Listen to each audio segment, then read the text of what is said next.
E o Bolsonaro, como líder, vendo que aquelas pessoas estavam debaixo de chuva, debaixo de sol, servindo a uma causa que não ia dar em nada, ele tinha que mandar elas saírem. Ele não mandou elas saírem, porque o Bolsonaro não é um bom líder. Nunca foi um bom líder. E ele não fez isso. E aquelas pessoas correram um risco que ele não correu, porque ele estava nos Estados Unidos, na Disney, com o Pateta, com o Mickey. Boa noite, Renan. Você tem se colocado como um crítico, né, do STF, do Moraes, do Estado inconstitucional, vamos dizer assim, de coisas que a gente tem visto no Brasil.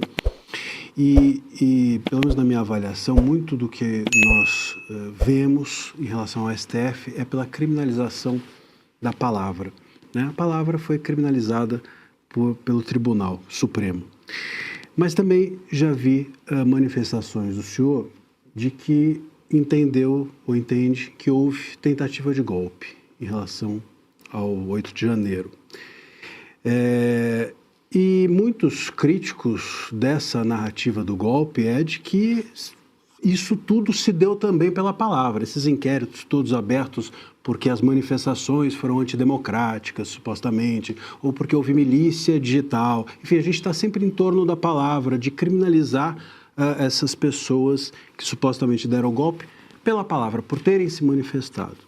Como é que o senhor concilia essas duas coisas? Um STF que se excede por criminalizar a palavra e um golpe que, enfim, ou uma tentativa de golpe que se houve também foi em razão da palavra daqueles que se manifestaram nesse sentido ter sido vista como criminosa. Marcílio, esse é um dos assuntos mais difíceis de explicar para as pessoas, porque existem as simplificações que todos fazem. Então, quando eu falo da tentativa de golpe, eu não estou falando do dia 8 de janeiro. O dia 8 de janeiro, para mim, é um rescaldo de um processo. O dia 8 de janeiro foram pessoas que foram levadas a crer que elas tinham que ir para frente dos quartéis para salvar o Brasil de um golpe do Lula, um golpe do petismo, um golpe do STF, um golpe comunista. E elas ficaram sem comando ali, se organizaram numa manifestação, foram alvo, como depois foi demonstrado, de um ardil ali aparentemente, tem que ser cuidadoso que eu vou falar, do Flávio Dino, mas do então governo Lula, que não colocou as forças de defesa para fazer a segurança. E eu organizei já muitas manifestações pelo Brasil. Todas, especialmente as de Brasília, contavam com presença de forças nacionais. Ali não tinha. E aí essas pessoas, elas cometeram um crime, elas invadiram prédios públicos, elas depredaram os prédios públicos, e elas têm que ser punidas por isso. Não com a pena que elas receberam, mas quem invade e depreda tem que ser punido. Não é isso quando eu falo da questão do golpe. Isso aqui é um rescaldo. Quando eu falo do governo anterior, o governo anterior levou um acirramento, motivou através de aliados pessoas a irem para frente de quartéis, e eu creio que pessoas envolvidas nesse tipo de trabalho insidioso têm que ter algum tipo de punição também. Dito isso, esse é o problema que fica complicado no Brasil. Nós estávamos vivendo já, especialmente desde 2019, começou lá com a Cruzoé, a criação de um regime paralelo dentro do STF, que é criado. Eu gosto muito de falar do direito penal do inimigo, que é uma tese que eu quero aplicar para o crime organizado, e que não encontra eco hoje com os ministros do STF. Mas, curiosamente, o direito penal do inimigo, que cria institucionalmente um inimigo do Estado, que seria um grupo de pessoas, ou uma quadrilha, uma organização que busca cometer crimes em série, eles fizeram isso com os bolsonaristas, vamos colocar ali. Eles foram tratados como, você citou bem as milícias digitais, que foi um termo que foi criado ali, eles foram qualificados como parte de um grupo de pessoas que tem que ter parte do seu direito de defesa mitigado, e com base nesse inquérito, que aplica o direito penal do inimigo, eles foram para cima desses adversários. Essas figuras, algumas delas estavam incorrendo em crime? Sim. Foi oferecido direito de defesa próprio? Não. Então a gente entrou, e está vivendo desde 2019, num limbo. Um limbo que teve motivações políticas, retóricas em termos de ação do então presidente Bolsonaro, e que teve da parte do STF uma concentração de poder e uma violação de direito de defesa das pessoas. Até porque se a gente quiser ter direito penal do inimigo no Brasil, isso tem que passar no Congresso. Isso não tem que ser determinado por uma ação por ofício do próprio STF. Então, esse imbróglio é um imbróglio que tem que ser desfeito. E o que a gente tem que fazer num governo novo é recolocar o STF dentro de uma caixa. Só que a gente não vê vontade institucional disso acontecer, porque quem assume grandes poderes não quer abdicar deles.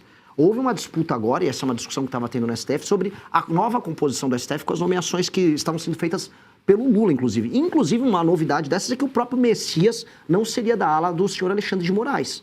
E isso motivou Alexandre de Moraes a ir contra a nomeação do Messias. E não é que isso seria bom, a gente está tão ruim em termos de democracia no Brasil, ou de instituição, é que o Lula está montando um grupo próprio para fazer talvez o que o Alexandre de Moraes faz, mas com a turma dele. E aí o Alexandre de Moraes se organizou, se articulou e foi para um caminho contrário. Então, quando a gente olha no processo histórico como um todo, não dá para falar que nós estamos institucionalmente num país sério. gente está num país doente. E vai ser dever do próximo presidente da República resolver isso. Posso só fazer um pois não. complemento? Mas o senhor mencionou estímulo, estou usando a palavra que o senhor usou, estímulo para ir à frente de quartéis. Isso também não seria o uso da palavra? E aí eu só acrescento o fato de que, por exemplo, no dia 8, o Bolsonaro não fez nenhuma manifestação em relação àquilo que estava acontecendo. Mas o Trump, por exemplo, estimulou, vamos dizer assim, usando também essa palavra, as pessoas para irem ao Capitólio. O senhor acredita que o Trump ali estava tentando um golpe dentro dos Estados Unidos? Esse estímulo, volto a dizer, não seria também um uso, uma visão criminosa a respeito do uso da palavra? Eu não estou tão a par do caso do Trump do 6 de janeiro deles, como é que foi, porque tem toda uma discussão nos Estados Unidos. O do Bolsonaro, eu não acho que a culpabilização que tem que haver sobre o Bolsonaro é sobre o dia 8. Não temos que julgar a questão do dia 8. Quem transformou o dia 8 vamos dizer, na peça de resistência da discussão toda foi o STF, porque interessava tornar o dia 8 o dia da democracia. Tanto que ele passou a ser comemorado ali. Isso foi uma manobra política. As questões que envolvem o Bolsonaro são pretéritas, são no ano de 2022 ainda. Eu não acho que tenha relação com o Bolsonaro a questão do dia 8. Acho que o que o Bolsonaro deveria ter feito aí, assim, como um líder político, era mandar aquelas pessoas saírem dali. Tinham pessoas pedindo intervenção militar com o Bolsonaro no poder na frente de quartel. E o Bolsonaro, como líder, vendo que aquelas pessoas estavam debaixo de chuva, debaixo de sol, servindo a uma causa que não ia dar em nada, ele tinha que mandar elas saírem. Ele não mandou elas saírem, porque o Bolsonaro não é um bom líder. Nunca foi um bom líder. E ele não fez isso. E aquelas pessoas correram um risco que ele não correu, porque ele estava nos Estados Unidos, na Disney, com o Pateta, com o Mickey. Eu não consigo achar isso uma coisa séria. E aquelas pessoas terminaram presas. Estavam num vórtice de loucura grande e foram presas. Mas a situação do dia 8 é uma coisa, a situação que envolve o Bolsonaro no ano de 2022 é outra. A gente tem que fazer esse corte. Porque quem quer misturar esse corte, Marcília, na prática, é o próprio STF e é o governo Lula. Tanto que eles querem, já a gente vai ver, vão querer transformar em data de comemoração. Dia 8 de janeiro, dia que a democracia venceu. Organizaram manifestações todos os últimos anos e todas floparam. O governo já floparam. fez isso. O governo fez, porque o Lula governo quer criar isso. Eles querem criar, veja só. É que sem o dia 8 não teria como haver a possibilidade de criminalização, porque o dia 8 foi o ato de execução que tornaria uma cogitação, suposta cogitação de golpe, em um crime. Precisaria do ato de execução, né? E o dia 8 foi usado pelo STF como esse ato. É aí onde o STF erra. Você deveria determinar uma outra punição para os envolvidos. Então, mas sem o dia 8 aí não houve então golpe. Mas sem o dia 8 eu não creio que é o culminar de um golpe. Isso é a narrativa que foi construída para isso.